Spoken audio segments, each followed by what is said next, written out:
چیمہ صاحب، آپ نے روبینہ جی کی بات سنی، علی گوہر صاحب کی بات سنی، مجھے ایک چیز بتائیں آپ لوگ، اچھا اور آج ہم نے دیکھا ہے کہ جو آپ حکومتی وزراء ہیں اور کچھ مشیر ہیں وہ بالکل آل ٹوگیدر ایک بمبارٹمنٹ کر رہے ہیں کہ جی کل اگر یہ ہو گئی تو اس کے اندر یہ ہوں گے. شہباز گل صاحب کہہ رہے ہیں کہ جی ہم تو پیمرا اس میں ایکشن پر آئے گا اینڈ آل دیٹ. کیوں سر؟ ہونے دیں، وہ جو کرتے ہیں ان کو کرنے دیں، دیکھتے ہیں کیا ہو جاتا ہے. 2 سال میں اگر 2 سال بعد وہ کرنے لگے ہیں تو حکومت کو کس چیز کا اعتراض ہے اس میں؟ نہیں، حکومت کو نہ کوئی اعتراض ہے اور نہ ہی کسی قسم کی پریشانی ہے. اس لیے کہ منصور، آپ بھی جانتے ہیں، قوم بھی جانتی ہیں، ہم نے اس ملک کے اندر 22 سال اپوزیشن کی سٹرگل کی ہے. اور یہ وہ جماعتیں، آپ نے بھی پروگرام کے شروع میں کہا کہ یہ اب کہیں جا کے 2 سال بعد اکٹھے ہو رہے ہیں. ہم تو بھائی 96 سے کہہ رہے ہیں کہ یہ دونوں ایک ہی سکے کے 2 رخ ہیں. پہلے انہوں نے میوزیکل چیئر چلائی ہوئی تھی اور ان کو تو یہ اپوزیشن نے انہوں نے کیا کری، ان کو آئیڈیا ہی نہیں ہے کہ اپوزیشن ہوتی کیا. کیونکہ اپوزیشن، جینوئن اپوزیشن وہاں پہ ہوتی ہے جب آپ ملک و قوم کے لیے اور نیشنل ایشوز پہ، عوامی ایشوز کے لیے سٹینڈ لیتے ہیں. یہاں پہ آپ نے دیکھا پہلے جب ان کو 3 بار ان کو جب موقع ملے تو جب ایک پارٹی اپوزیشن میں ہوتی تھی تو ایک اس کا کردار اگر آپ اٹھا کے دیکھیں تو ایک فرینڈلی اپوزیشن کا تھا.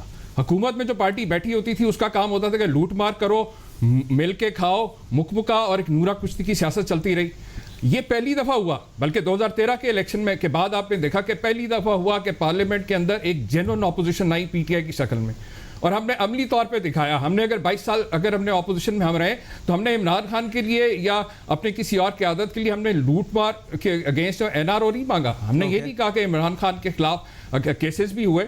وہ واحد قومی لیڈر تھے جو جب مشرف کے خلاف ہم کیمپین جو موومنٹ چل رہی تھی، لائرز موومنٹ جو انڈیپینڈنس آف جوڈیشری کی موومنٹ تھی، وہ واحد قومی لیڈر تھے جن کو جیل میں ڈالا گیا. ان کے لیڈر تو سارے بھاگے ہوئے تھے یہاں سے اس وقت بھی.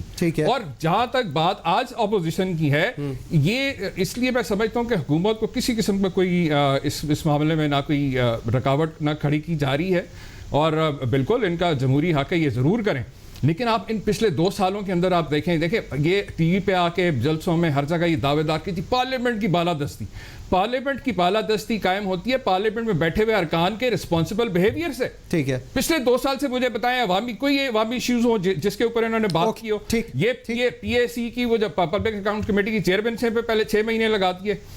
آج یہ ان کو بجائے اس کے کہ یہ اپنی غلطیوں پہ قوم سے معافی مانگتے، کفارہ ادا کرتے اپنی غلطیوں کا، اور حکومت کے جو قانون سازی اور جو عوامی مفاد کے ایشوز ہیں، جو قومی مفاد کے ایشوز ہیں، وہ اس کے اوپر بات کرتے ہیں. جہاں تک بات رہی ہے ایم پی سی اپوزیشن کی جو ان کی حقیقت ہے یا ان کی جو اسٹرینتھس ہیں، اس کی اصلیت کھل گئی آپ کے سامنے.